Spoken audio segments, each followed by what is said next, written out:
I think the hostility toward those who choose to live with little is one of the most common and least confessed feelings of our species. We spend the week surrounded by people running, accumulating, performing success. And when someone steps out of that rhythm, a reaction rises inside us that nobody teaches and almost nobody admits out loud. That discomfort is the distorted echo of a capacity that should set us free. The capacity to think about our own life, to measure how we're doing. Turned inward, it stops serving self-knowledge and starts serving self-defense. The freedom of another becomes a personal offense. The tool becomes a weapon. The question of this video is simple. Why does society react so forcefully against those who decide to live with little? The answer runs through ancient philosophy, social psychology, and the silence of our own thoughts in front of someone who seems to have found what still escapes us. Why does someone who lives with almost nothing irritate us so much? Why do we laugh at the person who quit the corporate job to move to a small town, grow tomatoes, read in silence? Why do we call lost the one who appears more whole than we are? Why does the presence of someone who refused the game feel like a personal insult, even when that person never said a word about our game? Why do we feel something close to anger instead of admiration when we see someone freeing themselves from what still binds us? These questions have an answer. It's buried under centuries of philosophy, social psychology, and the economics of desire. It lies beneath a layer of easy explanations that protect us from looking in the mirror. And when that answer appears, it hurts a little. Let me first introduce the central character of this story. His name was Diogenes of Sinope. He was born around 412 BC in a city called Sinope, on the coast of the Black Sea, in what is now Turkish territory.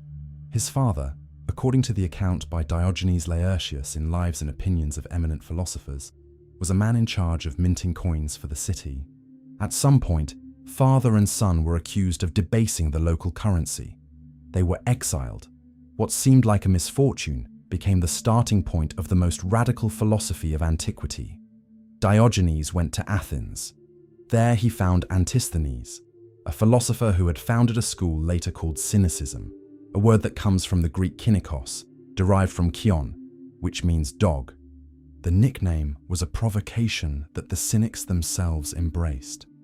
Diogenes became the best-known disciple of that lineage, and he did something strange. He read the story of the coin debasement that had cost his family everything, and he turned it into a lived metaphor. He said he would spend his life debasing another currency, far more dangerous than the metal one. The currency of social values, the currency of the invisible codes that say what success is, what failure is, what is desirable, what is shameful. He decided to mark those coins as counterfeit, one by one, in public, with his own body. He went to live in a large clay jar, the kind once used to store wine or grain. He had no house. He had no possessions, apart from a cloak, a staff, and a bag. He ate whatever he found in the marketplace, sometimes raw vegetables, sometimes stale bread. He slept wherever sleep caught him. He walked barefoot. He spoke with anyone, regardless of class. It was not eccentricity nor empty performance, but philosophical argument made flesh. Every gesture was a sentence. Every habit was a thesis. He didn't write books. He didn't need to.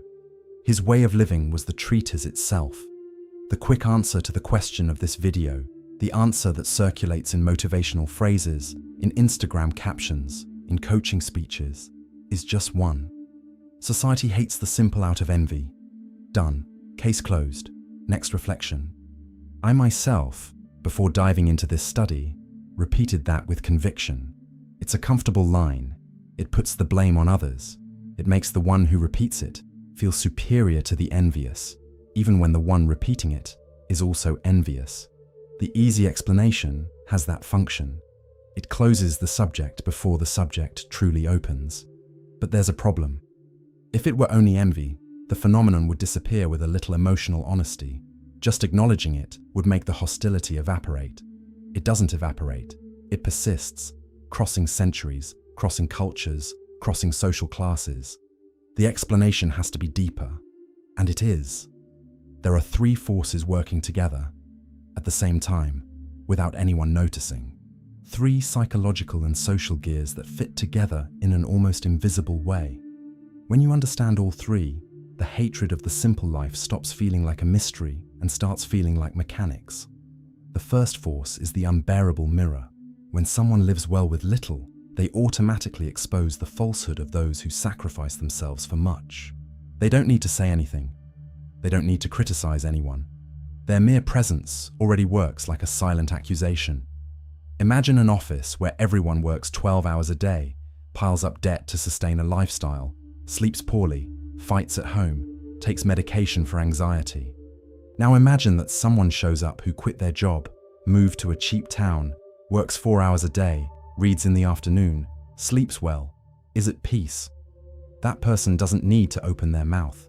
Their very existence is a question nobody wants to hear. Why then do I keep going? Why then do I accept this? Why then don't I try?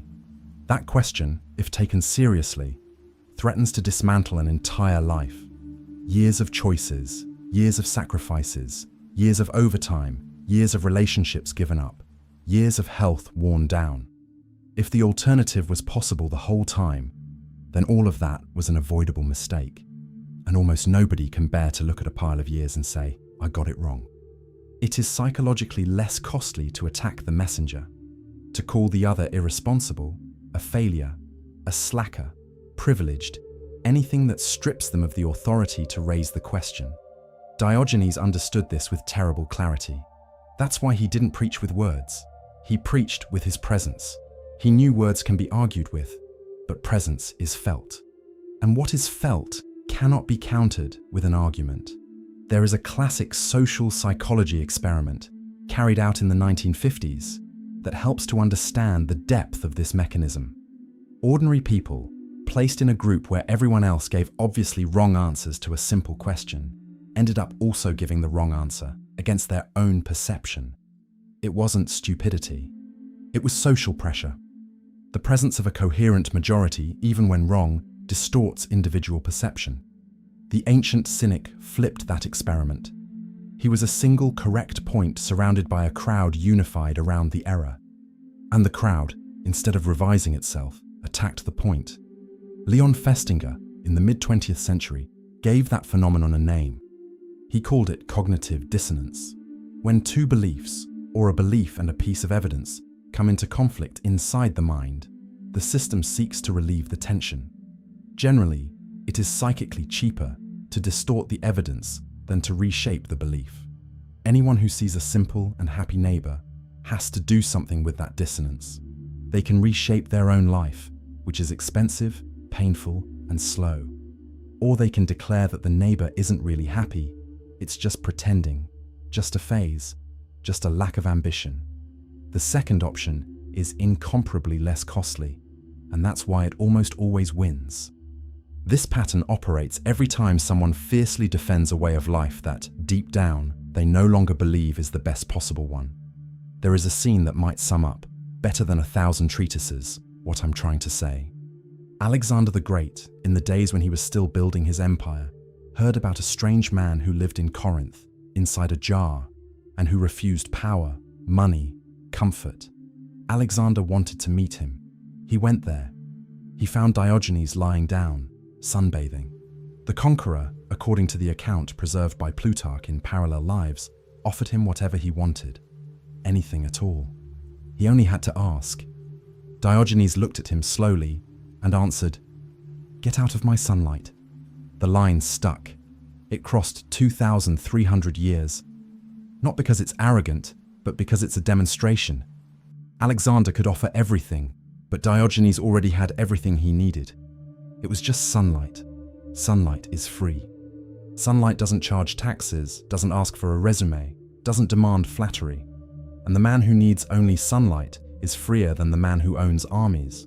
Plutarch also records that Alexander, as he walked away, told his generals who were laughing at Diogenes, "If I weren't Alexander, I would want to be Diogenes."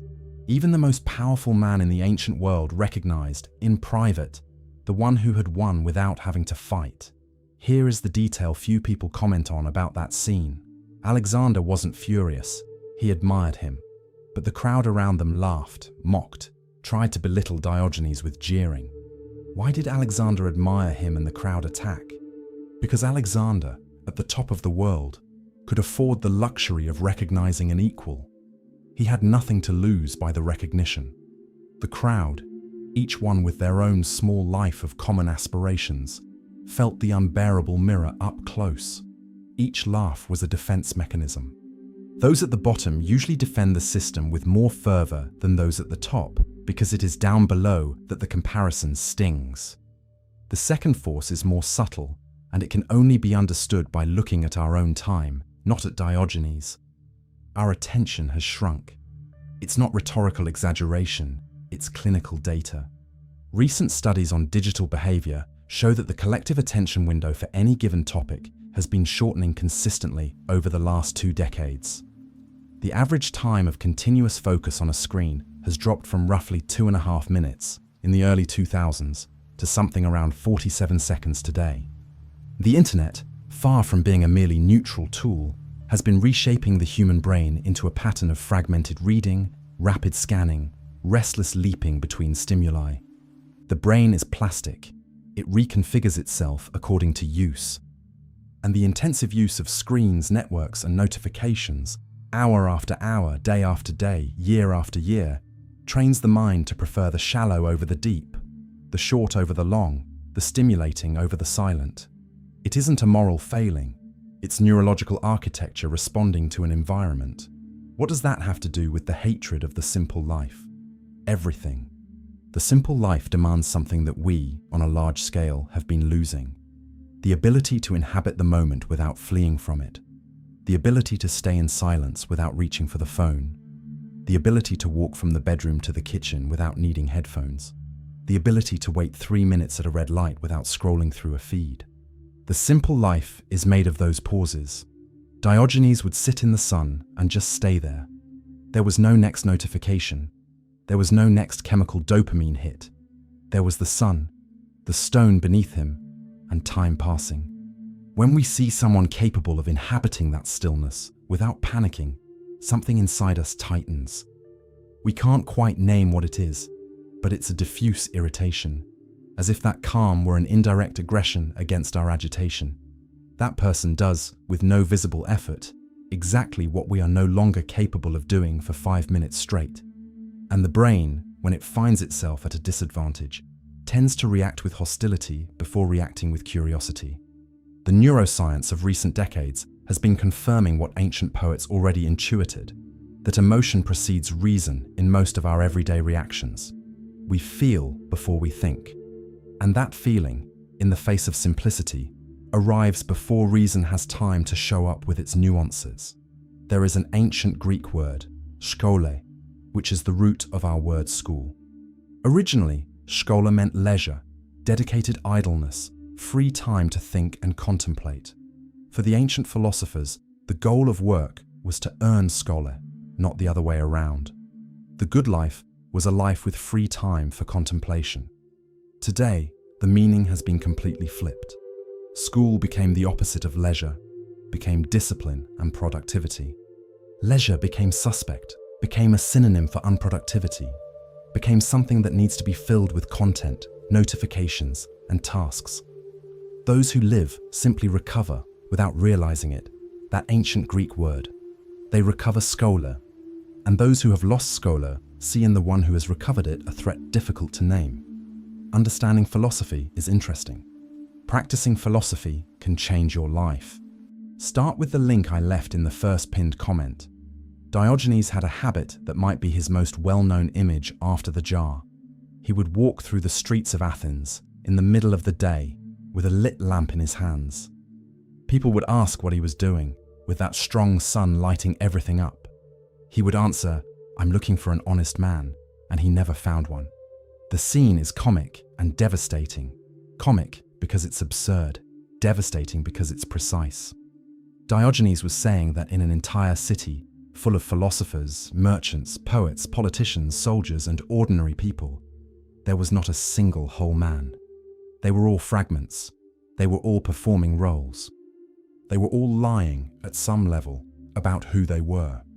The lamp was meant to light up faces, and the faces couldn't bear the light. Draw the parallel with today. Speeches about authenticity sold by people whose entire life is staging. Courses about simplicity costing the equivalent of months of rent. Influencers preaching minimalism surrounded by brand gifts, sponsored trips, outfits changed every video. Books about letting go that make the bestseller list because they were pushed by million-dollar marketing campaigns. The simple life has become a product. It has become a niche. It has become an aesthetic. And when the simple life becomes an aesthetic, it stops being the simple life. It becomes just another outfit to wear. Diogenes' lamp, today, would sweep across the feeds, the verified profiles, the online courses, the $1,000 talks. It would show the enormous gap between what is said and what is done. And it would also show something more painful, that each one of us carries that gap inside. I talk about simplicity while I shop. I talk about presence while I'm on my phone during dinner. I talk about depth while I consume shallow content for hours.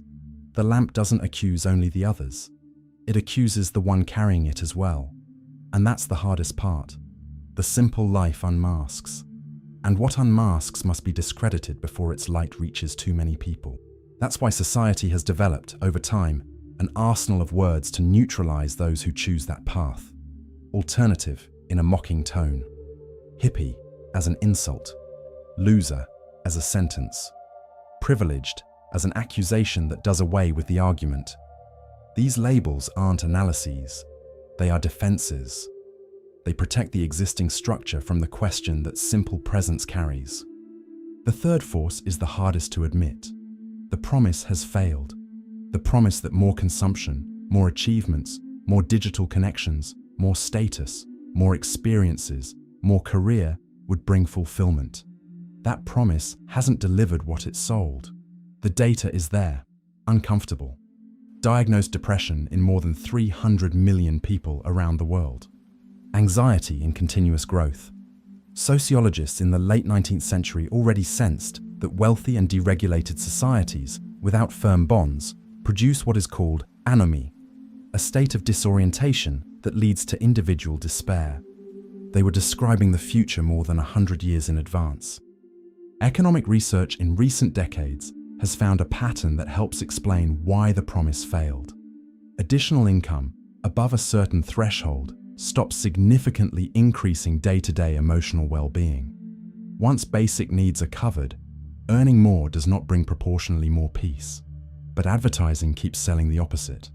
It keeps suggesting that the next object, the next position, the next income level will finally deliver what the previous ones didn't. Crates of Thebes and Diogenes himself were already pointing out, more than 20 centuries ago, that the pursuit of more is a race without a finish line, designed never to end. Here's the perverse detail. The structural logic of our economy depends on that promise. The entire dynamic of the market presupposes a dissatisfied consumer, always desiring the next object, always postponing satisfaction to the next launch. Zygmunt Bauman described this clearly when he spoke of a life oriented toward consumption. Happiness is not the goal of consumption, it's the postponement of happiness. If you were happy with what you have, the system would collapse. That's why advertising invests billions in keeping you slightly dissatisfied, always. Diogenes, living in a jar, buying nothing, was, in economic terms, an enemy of the structure. Today, each person who decides to consume less, live with less, want less, is a micro-threat to that same system. That's why the system teaches us to despise them. The hatred of the simple life, then, is not just psychological, it's functional. It serves an economic function. It protects the gear of desire from whoever threatens the gear of desire. The three forces fit together. The unbearable mirror produces individual discomfort. The shrunken attention produces the inability to inhabit stillness. The failed promise produces a diffuse resentment toward those who seem to have found something outside that promise. All of it added up generates the phenomenon that opens this video. That dry discomfort nobody can quite name when they see someone living well with little. Now I'll go deeper into the most delicate psychological layer. The contempt we direct at those who live simply is, most of the time, the socially acceptable disguise of a forbidden admiration. Confessing admiration would mean admitting the mistake of an entire life. Attacking requires less. That's why the attack comes fast, automatic, almost a reflex. Even before the thought, the lip already curls at the corner, the joke already slips out, the comment is already typed. What looks like a rational opinion about the other is, deep down, a defense mechanism of the collective ego. Jung described a concept that helps illuminate this: the shadow. Each person carries a part of themselves that they repress, hide, refuse. That part does not disappear. It stays alive, active, projecting itself onto others.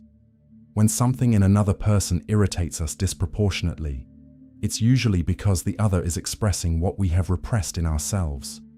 The person who lives simply expresses, without asking permission, the desire that perhaps exists inside almost everyone. The desire to stop, to slow down, to say no, to simplify. We repress that desire every day, out of necessity, out of fear, out of habit. And when it appears embodied in front of us, we attack like someone attacking a hidden piece of themselves. The attack is less about the other than about what the other reminds us of. There is also what René Girard called mimetic desire. Almost nothing we desire is desired starting from ourselves, from scratch. We learn to desire by copying the desires of others.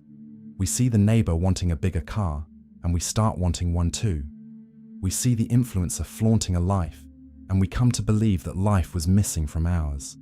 Most of what we call personal ambition is in fact borrowed ambition. And the ancient cynic was a man who had cut the mimetic chain.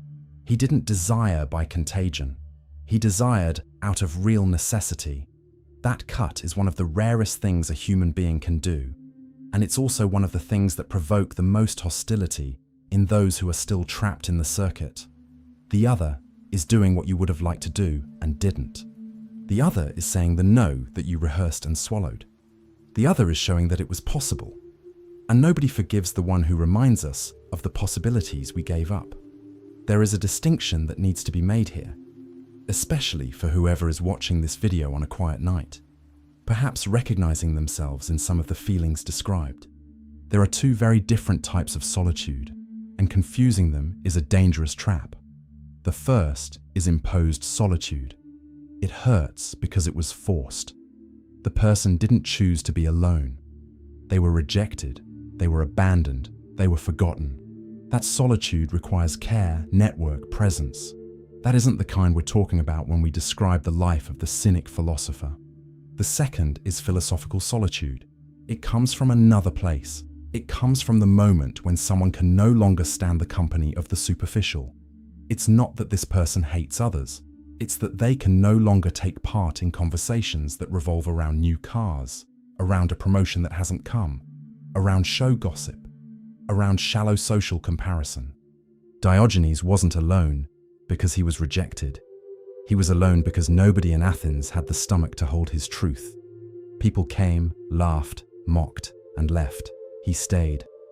His solitude was a side effect of consistency, not of an inability to relate.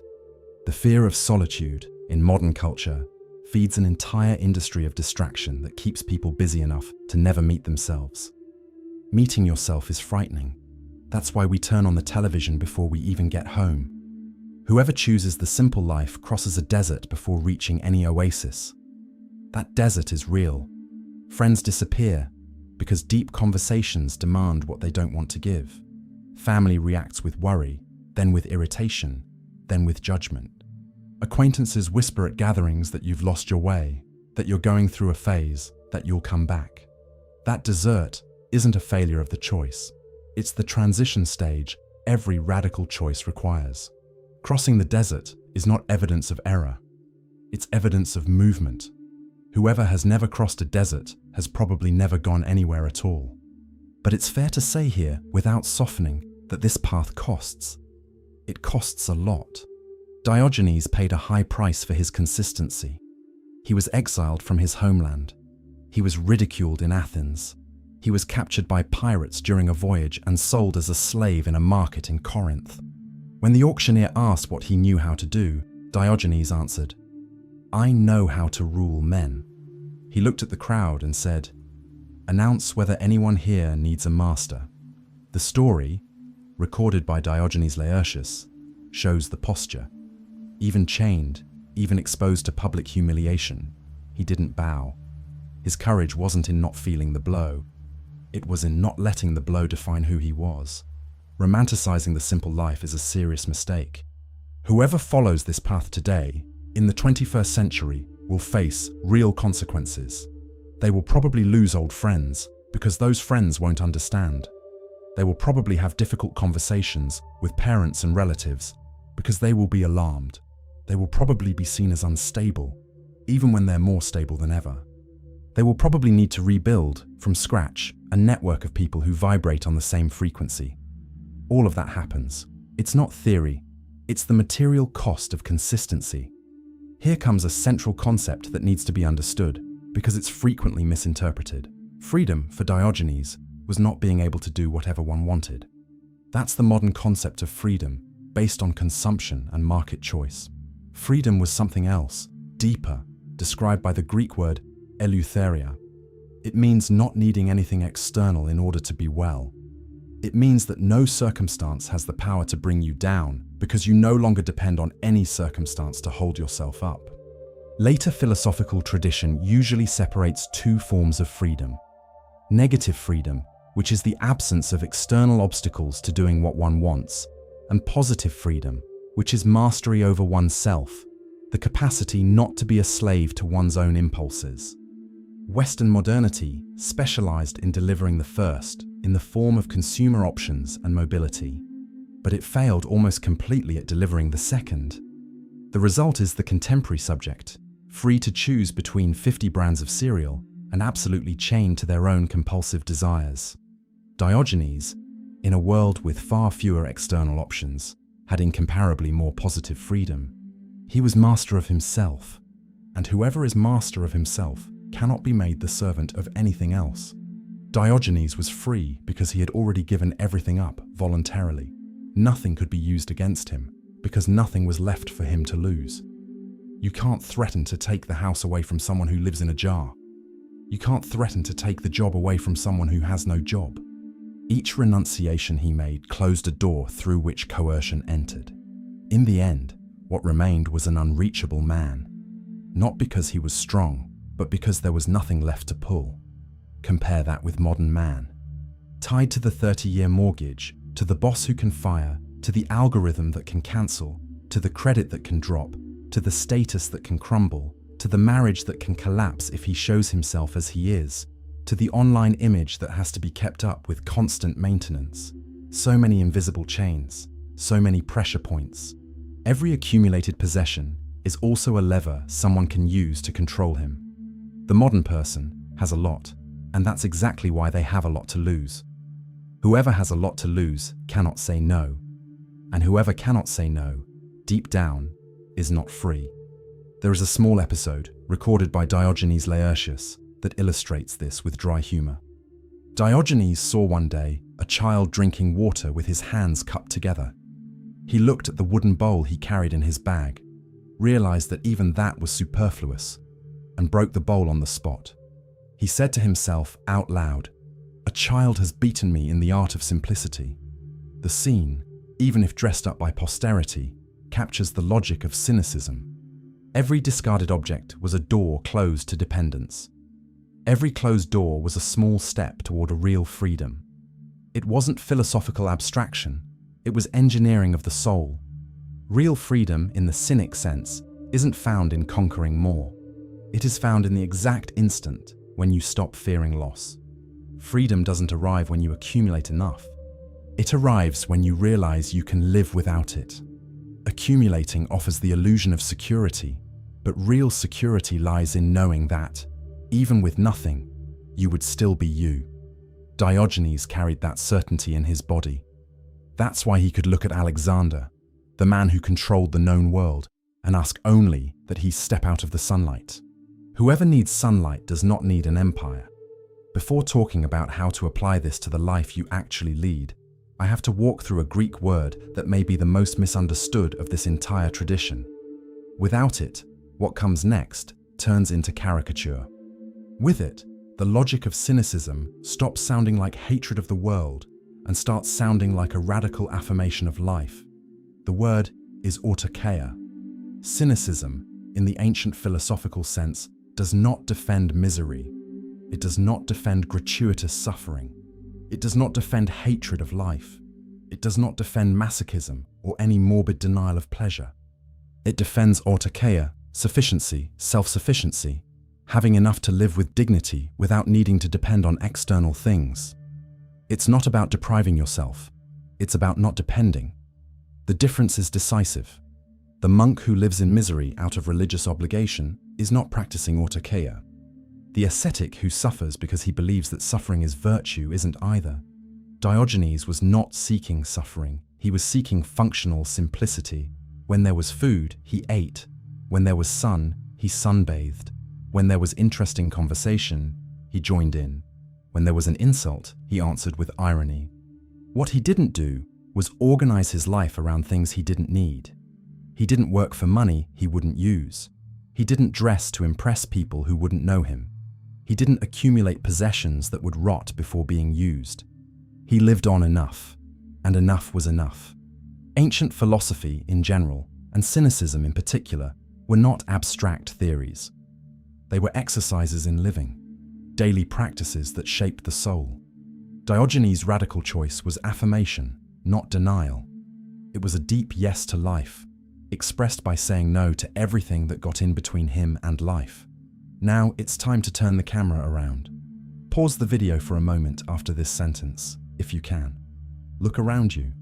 Every object in your sight, every commitment on your schedule for the week, every charge on last month's credit card, every desire you feel at this exact moment. Ask the question, slowly, in no hurry to answer. Did I choose this? Or was I conditioned to want it? That is the Diogenes question. Most people walk through their entire life without asking that question once, in depth. Not because they are foolish, because the question is expensive. It threatens to restructure everything, and restructuring is the opposite of what daily survival allows. But there are moments, in certain lives, when the question forces the door open and walks in. It can be an illness. It can be a loss. It can be a video on YouTube. It can be a night when everything seems to carry just a little more weight. When the question walks in, it doesn't walk out again. It can be ignored for years, but it stays there, knocking softly on some inner room. It's worth remembering that this question is not new. Socrates said that the unexamined life is not worth living. It was a heavy line, said at the trial that ended with his execution. The phrase crossed the centuries because it touches a nerve that is still exposed. Examining one's own life is the fundamental philosophical act, and it's also one of the most uncommon acts. Most people go through decades without examining anything, just reacting, just meeting expectations, just following scripts handed to them ready-made. Diogenes was the examination in human form. Every gesture was a line item in the audit. Here we come to a part that may be the most important of all. I don't have the definitive answer. If you came looking for a 10-step method to abandon modern life, this video isn't going to deliver it. Every person has a life, a story, a context, a network of responsibilities, a body, a family. What worked for Diogenes in the Athens of the 4th century BC cannot be literally copied today. You're not going to live in a jar. You're not going to walk around your neighborhood with a lamp. You're not going to stop eating with utensils. All of that would be caricature, not philosophy. What can be done honestly is to offer a perspective, a mirror, a door left ajar. Each person decides whether to walk in, how long to stay, at what pace to move. I myself, speaking here, am still working through the problem. I still buy things I don't need. I still compare myself. I still sleep badly some nights, thinking about things I haven't accomplished. The difference, perhaps, is that I've noticed the game. Noticing the game isn't winning it. It's just seeing the board more clearly. There are modest directions one can consider, without turning any of it into a ready-made recipe. The first direction is the gradual letting go of the superfluous. Start with what weighs the most, materially and digitally. Look at the closet. How many pieces have you not used in a year? Look at the phone. How many apps suck up hours without giving anything in return? You don't have to empty everything in one weekend. It can be one piece a day, one app a week, one subscription cancelled per month. Gradual letting go isn't dramatic. It's consistent, and consistency, over time, transforms more than any single gesture. The second direction has a Greek name, askesis. It means exercise, training, discipline. In Cynicism, askesis was the practice of small voluntary deprivations, chosen to strengthen the soul. One day without a phone, one meal in silence, without television, without a podcast, without anyone. An entire week without buying anything beyond what is absolutely essential. A weekend out of town, with no schedule, no productivity. These exercises aren't meant for suffering. They're meant to discover that you survive without what seemed indispensable. And that discovery, repeated, gives back a little freedom along the way. Diogenes practiced askesis in ways that seemed eccentric. He walked barefoot in the snow. He embraced icy statues in winter to train himself in discomfort. It wasn't masochism, it was training. Like an athlete of freedom, he understood that the muscles of the soul also need load. Whoever never practices small deprivations becomes incapable of bearing forced deprivations when they come. And they do come. Illnesses, losses, crises, abrupt changes. The one who trains stands up before falling all the way down. The third direction, perhaps the hardest, is parrhesia. Another Greek word. It means speaking truth. Speaking without a mask, without political calculation, without a softened version. It starts with yourself, in silence. You allow yourself to admit what you feel, even what you feel you shouldn't feel. You allow yourself to recognize what you want, even what you want that seems too small or too big. Then, carefully, over time, parrhesia extends outward. More honest conversations, cleaner refusals, more direct requests. Diogenes was the embodiment of parrhesia. He spoke what he saw without calculation. He paid dearly for it, but he lived, until the end, as a subject, not as a character. Michel Foucault, at the end of his life, dedicated entire months to studying cynic parrhesia. He argued that Diogenes represented one of the most radical forms ever attempted of articulating truth and life. It wasn't enough to speak the truth. One had to be the truth one spoke. Total coherence between speech and existence. Today, in a time when anything is said without it binding the life of the one who says it, that demand sounds almost impossible. But that's exactly why it remains relevant. Parrhesia, even practiced on a small scale, gives back something of the lost weight of words. These three directions are not recipes. They are doors. Each person decides whether to walk in, which one first, at what rhythm. The only possible commitment is to consistency, day after day, in no rush to arrive, in no panic to be done. I need to close with a brutal honesty, the kind you may not be used to hearing at the end of a video. You're going to fail, tomorrow, the day after tomorrow, next week.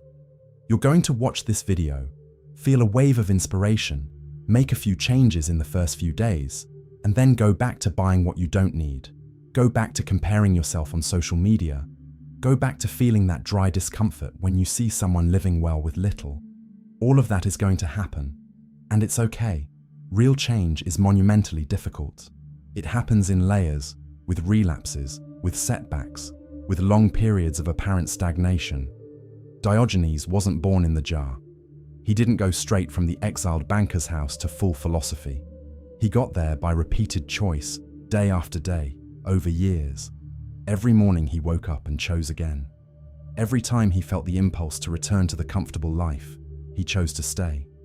His consistency wasn't a magical moment of enlightenment. It was the sum of thousands of small decisions, made in silence, with no audience, with no applause. Diogenes died around 323 BC, in the city of Corinth, at an estimated age of over 80 years. According to the tradition that has survived, he asked to be buried face down, turned downward. When they asked him why, he answered that soon what was on top would be at the bottom, and that he simply wanted to make destiny's job easier. Even in dying, he did philosophy. Even in his last sentence, he left behind a lesson. What matters, in the end, is not having arrived. It's being able to wake up tomorrow and try again. It doesn't matter how many times you've fallen. If there's something to take away from this video, let it be this. Society hates the simple life because of three combined forces: the unbearable mirror, the shrunken attention, the failed promise. That hatred is mechanical, predictable, ancient. You're going to feel it from others and sometimes from yourself. You don't have to convince anyone. You don't have to prove anything. You don't have to turn into Diogenes overnight. It's enough to start asking, in silence, what is yours and what was placed inside you without you noticing. If this video made sense to you, consider subscribing to the channel and joining our members club. Diogenes didn't have YouTube, but if he had, maybe he would have joined the club.